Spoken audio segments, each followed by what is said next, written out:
Bueno, vamos primero a bendecir esta clase en el nombre del Padre, y del Hijo, y del Espíritu Santo. Amén. Padre nuestro que estás en el cielo, santificado sea tu nombre, venga a nosotros tu reino. Hágase tu voluntad en la tierra como en el cielo. Danos hoy nuestro pan de cada día, perdona nuestras ofensas, como también nosotros perdonamos a los que nos ofenden. No nos dejes caer en la tentación y líbranos del mal. Amén.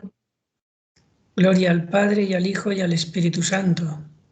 Como era en el principio, ahora y siempre, por los siglos de los siglos. Amén. Ave María Purísima.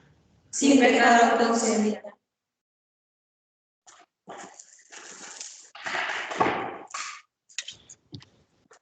Vamos ahora a abordar los 4 primeros sellos del Apocalipsis. Antes de esto, para que nos situemos, voy a hablar de 6 septenarios que tiene el Apocalipsis en los que va desarrollando todas sus profecías. El primer septenario es las 7 iglesias, que es anterior a lo que voy a explicar ahora, pero está muy claro en los vídeos que se han publicado anteriormente. Según algunos autores y también santos padres de la Iglesia, las 7 cartas a las 7 iglesias describen 7 épocas de la Iglesia de Jesucristo, de la Iglesia católica a lo largo del tiempo, antes del fin de los tiempos.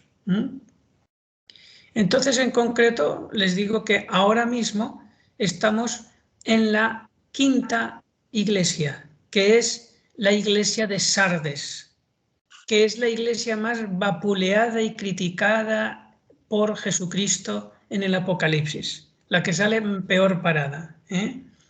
Entonces, bueno, es la iglesia, la época actual de la iglesia, que estamos viviendo una crisis sin precedentes de relativismo por todas direcciones y por todas partes dentro de la iglesia. Y después de esa época de Sardes, que empieza a partir de el transcurso de una iglesia a otra en el tiempo, en concreto la anterior era la de Tiatira y ahora la de Sardes, pues se hace poco a poco, pero siempre hay un acontecimiento muy importante histórico que marca una línea, ¿no? Y ese acontecimiento histórico en que ya se ve que estamos entrando en Sardes es la expropiación de los estados pontificios del Papa en 1870. Entonces ahí empiezan a haber cada vez más inventos, la comodidad de los hombres aumenta mucho más, y no digamos ya pues a finales del siglo XX y siglo XXI, con todo el tema del internet, los teléfonos, bueno, la facilidad para transportarse, o sea, vivimos más ricamente que el mismo rey Salomón. Y esta gran comodidad que nos da la tecnología ha provocado en muchos, en la mayoría, incluso dentro de la Iglesia, diríamos, un aflojamiento espiritual, porque ya saben que la prosperidad material es muy enemiga del avance en la vida espiritual. Entonces, toda esta tecnología que nos hace vivir con muelles, no digo que sea mala, ¿no? Pero no estamos espiritualmente la mayoría preparados para poder disfrutarla sin que se nos hunda la vida espiritual. Entonces, ¿qué pasa? Que la Iglesia se ha resentido mucho, cada vez más por todo este tipo de comodidades y riquezas, y ha llegado a ver pues eso, un estado realmente deplorable, ¿no? de cómo está actualmente la Iglesia, sobre todo también hablando de la jerarquía y el clero, ¿no? Hay todavía sacerdotes y obispos muy buenos, pero quiero decir que en la Iglesia hay una gran crisis, y yo lo atribuyo a eso, a la gran prosperidad que ha venido últimamente al mundo y nos ha afectado. Yo les voy a poner un ejemplo. Si uno Les voy a poner un ejemplo real. Cuando yo estuve en Perú de misionero, me contaron que en un pueblo cercano a Cuzco, que se llama Chincha-Ipugio, hace unos años no tenía luz. Y entonces cuando no tenía luz, pues estaba todo el pueblo en la iglesia, gente muy fervorosa, rezando. El centro era la iglesia. Y me contaron a mí que cuando llevaron la luz a ese pueblo, a Chincha-Ipugio, entonces entró la televisión, entró el internet, entró en todo lo demás y ya se vació la iglesia y apenas iban unas abuelitas y poco más. ¿Qué ha pasado? ¿Es que acaso ha tenido la culpa el Concilio Vaticano II por estas riquezas que nos han distraído de la vida espiritual? No. Muchos le echan la culpa al Vaticano II. El Vaticano II es bueno. Lo que pasa es que ha coincidido el Vaticano II con la aparición de la televisión y después del cine cada vez más fuerte, ¿no? Y después del cine el internet y luego el teléfono celular, etcétera. Entonces es una época, como digo, que ha pasado al mundo entero lo que pasó en Chincha-Ipugio. La comodidad nos ha alejado de Dios, y nunca hemos tenido en la humanidad tanta comodidad como ahora. Entonces, ante toda esta crisis de la iglesia de Sardes, Dios tiene dos opciones, porque no va a quitar la libertad. O sea, la libertad siempre tiene que respetarla. Una opción es, bueno, pues hago lo del diluvio, destruyo a todo el mundo y me quedo con 4 santos y a repoblar otra vez la tierra. Pero él dijo que eso ya no lo iba a hacer. Y la otra opción es enviar una serie de castigos medicinales para que no se muera todo el mundo o la mayoría, sino por lo menos que a medida que se van viniendo estos castigos medicinales, haya personas que se vayan convirtiendo a Dios, porque se les va quitando esa prosperidad material que era una condición para que ellos se resbalaran hacia el abismo. Entonces, hay mucha gente que cuando oye la palabra castigo y sobre todo aplicada a Dios, se pone de los pelos de punta, se escandaliza, pero es que la palabra castigo atribuida a Dios está montones de veces en la Sagrada Escritura. Hasta Jesucristo. Jesucristo también admite que Dios castiga. Entonces no nos vamos a escandalizar, porque el castigo no se hace a modo de venganza, pues te voy a fastidiar ahora y me voy a disfrutar de que te lo pasas mal y ahí se acabó todo. No, el castigo de Dios no es una venganza. El castigo de Dios es una medicina que duele, pero que es necesaria para salvar lo sanable. Y extirpar lo insanable.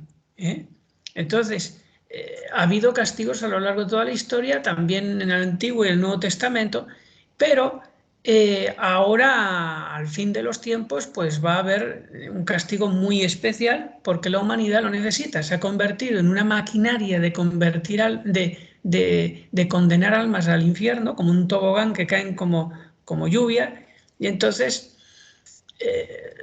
el Señor, pues que es misericordioso, no puede estar con los brazos cruzados esperando a que nosotros solitos recapacitemos. Si no vale la palabra de Dios, si no vale la predicación, pues tendrán que ser los palos. Y benditos sean los palos que me impiden caer en el abismo eterno. ¿Cuánta gente ha habido que gracias a esos palos, pues está en el reino de los cielos y dando gracias a Dios porque no murió de repente? Porque se hubiera ido al infierno, no teniendo tiempo de recapacitar con un más castigo medicinal. Bueno, una vez que he dicho esto como exordio, teniendo en cuenta aquello de la carta a los Romanos capítulo 8, versículo 28, todo conviene al bien de los que aman a Dios, incluso también los males físicos. Entonces vamos ahora a adentrarnos un poquito en el tema. En el Apocalipsis se presenta primero la figura de un cordero degollado que ante Dios, que presenta un rollo con 7 sellos, que impiden que el rollo se pueda leer, Y nadie puede abrir esos sellos, nadie, porque nadie puede redimir al mundo, porque para eso se necesita una dignidad infinita, porque el pecado es contra Dios infinito. Entonces, el Verbo encarnado, que es de dignidad infinita, el Cordero y encima degollado, sacrificado en la cruz, solo Él es capaz de reconquistarnos pagando un rescate, el rescate de su sangre. Y por eso Él puede recibir el rollo con los 7 sellos y entonces poder abrirlos para que nos podamos salvar. ¿Y cuáles son los 4 primeros sellos del Apocalipsis? Por donde tiene que pasar la humanidad para que se salve, por lo menos una gran parte y no se pierdan casi todos. Entonces, los 4 primeros sellos del Apocalipsis, que son el primer castigo grande, universal de Dios en el Nuevo Testamento, es la guerra. Recuerden lo que les dije en el video anterior, que para escarmentar a la humanidad y sanarla, es necesario que toda la creación participe en ese escarmiento, en ese castigo medicinal. Y el primero es el hombre. Dios castiga al hombre con el hombre. Dios no quiere la guerra es un pecado y fruto del pecado, pero permite. De los 3 castigos, el único que no quiere pero permite es el primero, que es el de la guerra, a través de los hombres. El segundo ya les dije que son las 4 trompetas, que es a través de las fuerzas de la naturaleza, y el tercero es a través del mundo angélico. Vamos a empezar entonces con este primero, que es la guerra. Se trata de una guerra a nivel mundial, porque ya tiene que afectar a todo el género humano. No se trata de una guerra pasada, sino que una guerra que está por venir. Todavía no ha venido, porque todavía no ha habido una guerra estrictamente mundial donde todos los países queden implicados, todos. Ni siquiera la Segunda Guerra Mundial fue mundial en sentido estricto. Muchos países no entraron en guerra o se declararon neutrales. Aquí no. Aquí ya en esta Tercera Guerra Mundial, cuando sea, ya ningún país va a poder permanecer neutral.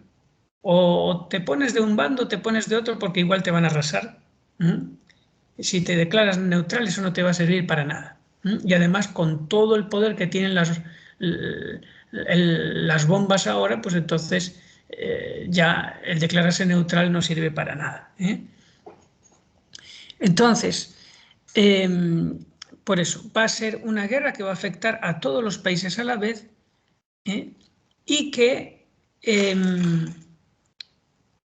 va a estar explicada con 4 jinetes, ¿no? Porque los 4, diríamos, hablan de lo que ocurre durante la guerra y justo después de la guerra, y explican lo siguiente. Aprovecho para decir una frase de San John Henry Newman, hablando del fin de los tiempos, y es que cuanto más va avanzando el tiempo, nosotros tenemos más ventaja que los escritores eclesiásticos anteriores, que tenían, diríamos, menos años atrás para poder discernir el Apocalipsis. Cuanto más va avanzando los años y los siglos, más es fácil el ver los signos de los tiempos y acertar con la interpretación del Apocalipsis. Aunque es verdad que de lo que muchos han dicho anteriormente nos podemos aprovechar. Pues dice San John Henry Newman: toda generación de cristianos debería escrutar el horizonte desde una atalaya, cada vez más intensamente a medida que el tiempo transcurre. Y es un deber de todos que procuremos entender el Apocalipsis. Ese libro no está solamente para unos expertos o de adorno o como una mera poesía. Eso es para todos.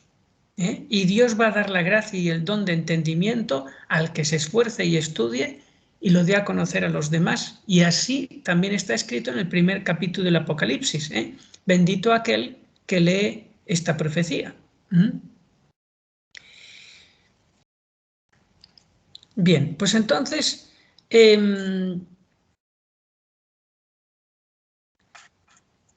comenzamos sobre la guerra total. Apocalipsis capítulo 6. Primero, en el versículo 8 nos dice que la muerte que provocará esta guerra, la muerte de la cuarta parte de la humanidad, por lo menos. Si la humanidad está a punto de alcanzar los 8.000 millones de personas, imagínense, 2.000 millones de personas por lo menos caerían en esta guerra muertos.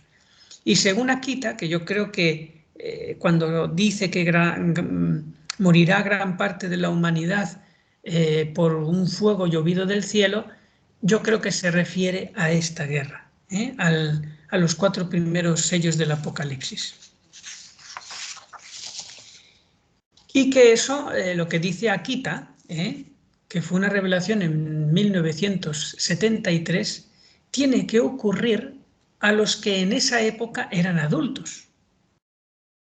Y si según la Sagrada Escritura la generación está entre 70 y 80 años, según un salmo, pues los que eran adultos ya en el año 73 ahora pues estarán jubilados, por ahí, o más, de los que queden vivos.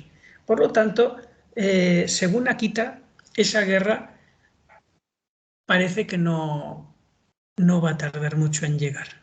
No puedo yo decir fechas, pero pueden ser dentro de 20 años, no lo sé. Pero según Akita, a mí me da la impresión que está cerca, relativamente cerca esa guerra.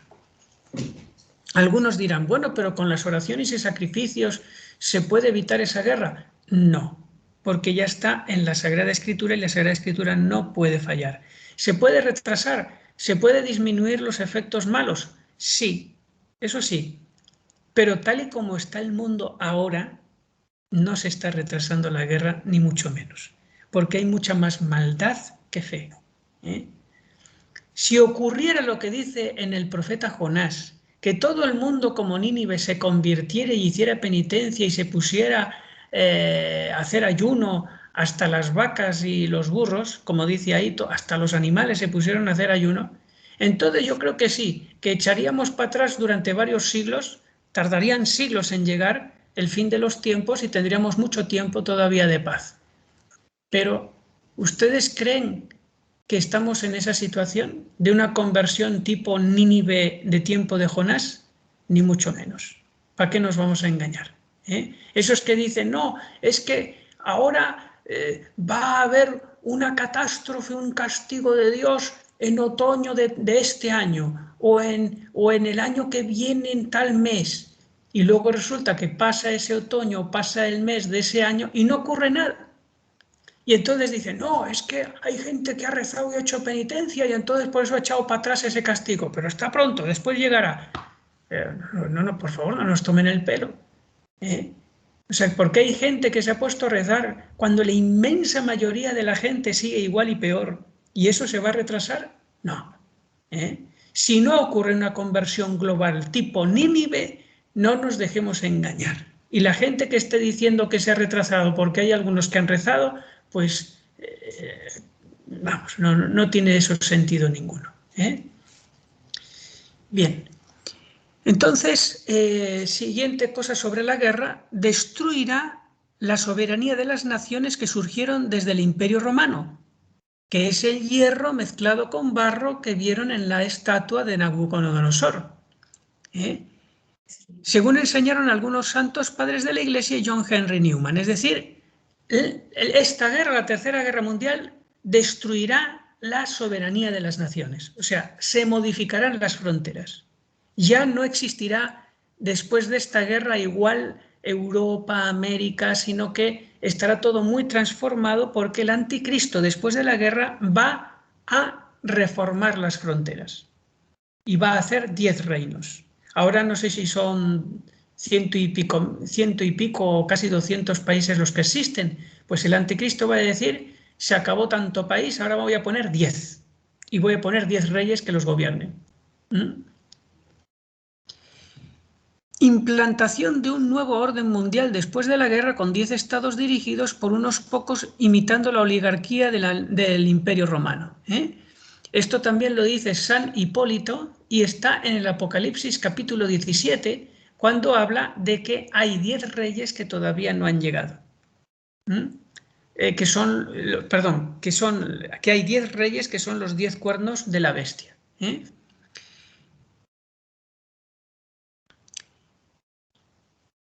Ruina económica universal que facilitará un comunismo global, la desaparición del dinero físico y la implantación del microchip. Apocalipsis capítulo 13, respecto a esto del microchip. Pero eso ya hablaremos en otra clase. ¿Qué significa eso de comunismo global? Es lo que están diciendo ahora en la Agenda 2030, de que no tendrás nada, pero serás feliz. Es decir, todo será subvencionado. Y prácticamente sin tener nada se nos irá dando, diríamos, en la medida en que nos portemos bien, seamos buenos ciudadanos, trabajemos, hagamos lo que tengamos que hacer, pero todo será prestado por el Estado. Y el que se porte mal, pues va a ser un miserable vagabundo o incluso hasta lo matarán.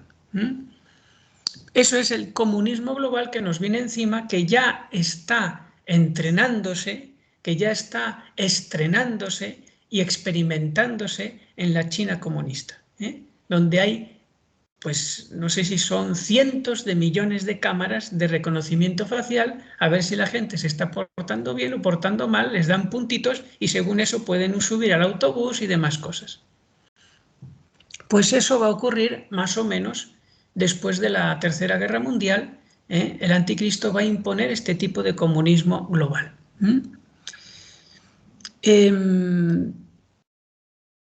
La desaparición del Papa y de la unidad visible de la Iglesia, que es, así como yo interpreto, el catejón del que habla San Pablo en la carta segunda a los Tesalonicenses capítulo 2. Todas estas cosas que estoy diciendo van a ocurrir después de la guerra. Y la aparición del anticristo como gran pacificador y Mesías. Daniel capítulo 9, versículo 27. Entonces, repito, durante la guerra, la muerte de la cuarta parte de la humanidad, la destrucción de la soberanía de las naciones, la implantación de un nuevo orden mundial con 10 estados dirigidos por lugartenientes del anticristo, ruina económica universal que nos llevará a un comunismo global y desaparición del Papa y la unidad visible de la Iglesia, es decir, del catejón, para que pueda tener camino libre la manifestación retenida tanto tiempo del anticristo, que ya les dijo ya les dije que es una persona concreta, que en mi opinión, por varios textos de la Sagrada Escritura, especialmente del Apocalipsis, es un ángel, porque ya existía en tiempos de San Pablo, pero no se podía manifestar. Luego, un hombre parece que no es, y además dice el Apocalipsis que es arrojado vivo al infierno, y eso es imposible en un hombre. Solamente los hombres que mueren y se separa el alma del cuerpo pueden entrar vivos pueden entrar en el infierno una vez muertos primero, pero los ángeles no tienen cuerpo del que tengan que separarse. Ellos sí que entran vivos en el infierno. Por eso es un ángel y otras muchas cosas más que ahora no voy a adelantar. Pues bien, ese anticristo tendrá un cuerpo materializado, pero que realmente no será un cuerpo humano, sino solo en apariencia, pero que se le podrá tocar y todo, pero es materializado, parecido a lo que hizo en el libro de Tobías el arcángel San Rafael, que se disfrazó de un cuerpo humano que llamaba Azarías, pero era pura apariencia, y entonces, bueno, todo eso será los signos de los tiempos que van a ocurrir después de esa guerra, que para mí, pues no va a tardar mucho. No sé cuándo, pero entre Akita y el mundo como está y etcétera, pues vamos, se puede sospechar que no va a tardar mucho. Satanás necesita la trituración de la sociedad para poder más fácilmente manipular la conciencia del individuo, porque el individuo, de una manera natural, se educa, se forma, incluso se protege en una sociedad, empezando por la familia, después el país y, claro, por supuesto, la Iglesia. En cambio, el anticristo, para conseguir que el individuo esté totalmente desprotegido y poder hacer de él lo que quiera, necesita destruir esas estructuras naturales y sobrenaturales que lo rodean, que son la familia, el país y sobre todo la Iglesia.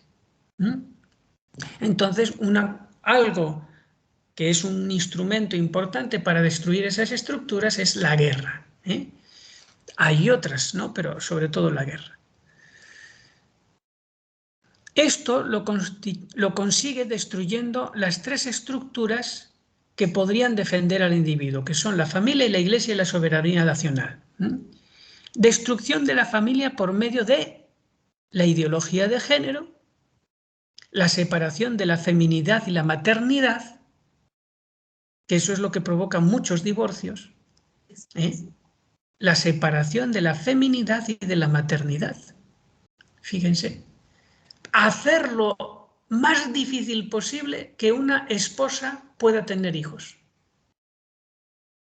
Y eso favorece la destrucción de las familias, porque en ausencia de hijos o de poquitos hijos, la familia es mucho más vulnerable. Luego también está la destrucción de la familia mediante la lucha de sexos. ¿Cuál es la lucha de sexos? Lo que es llamada la ley de la violencia de género. Es decir, poner al hombre, quitarle la presunción de inocencia al hombre si tiene un conflicto con la mujer, de tal manera que la mujer le puede acusar al hombre de un maltrato sin pruebas y meterlo en la cárcel. Entonces, eso es la lucha de sexos que están promoviendo este tipo de leyes que están haciendo un daño terrible a la familia. Y provoca muchísimos divorcios. Y luego también la destrucción de la autoridad de los padres, hasta tal punto que llega el gobierno, por ejemplo, el gobierno de España, a decir que los hijos no son de los padres. Y por lo tanto puede encargarse de ellos el gobierno. Fíjese lo que ya está diciendo. Que los papás no quieren que el hijo se cambie de sexo, entonces puede ir el niño a un tribunal y el Estado le da razón al niño, y los papás, si le exigen, si le presionan, pues hasta pueden caer en la cárcel. Eso es una manera de destruir la patria potestad.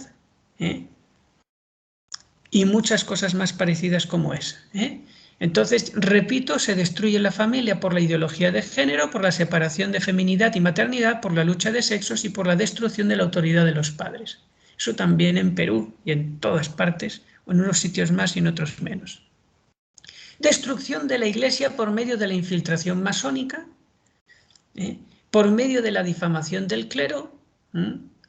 A esto me voy a parar un momento en el tema de la difamación del clero. O sea, ahora pues se está poniendo mucho en los medios de comunicación que la pedrastia es un pecado de los religiosos y de los sacerdotes, principalmente. Eso es falso. Es verdad que sacerdotes y religiosos, algunos han caído en eso y es muy de lamentar, y hay que castigarlos, y hay que denunciarlos, y hay que quitarlos de en medio del apostolado, de lo que sea, pues para que no sigan haciendo daño. Eso es verdad. Pero los medios de comunicación no quieren decir que, según las estadísticas fiables, de todos los casos de pedrastia, solamente el 0,2% lo han provocado sacerdotes y religiosos.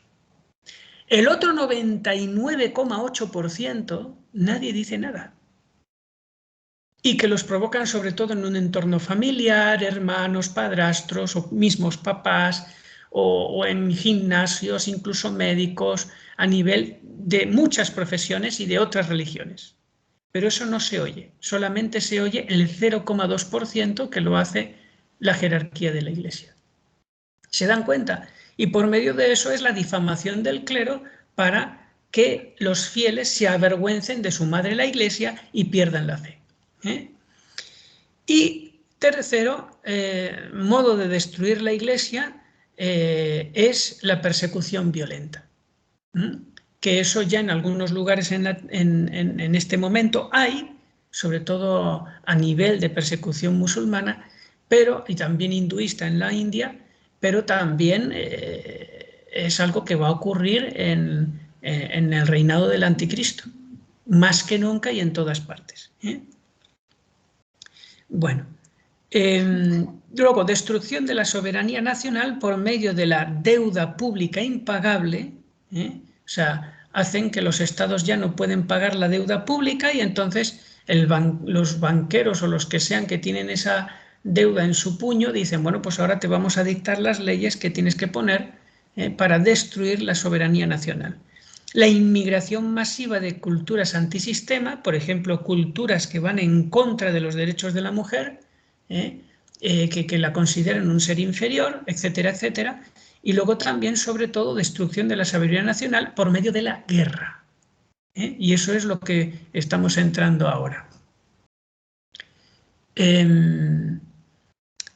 Padre, 30 minutos. Sí, bueno, pues entonces ahora, si les parece, podemos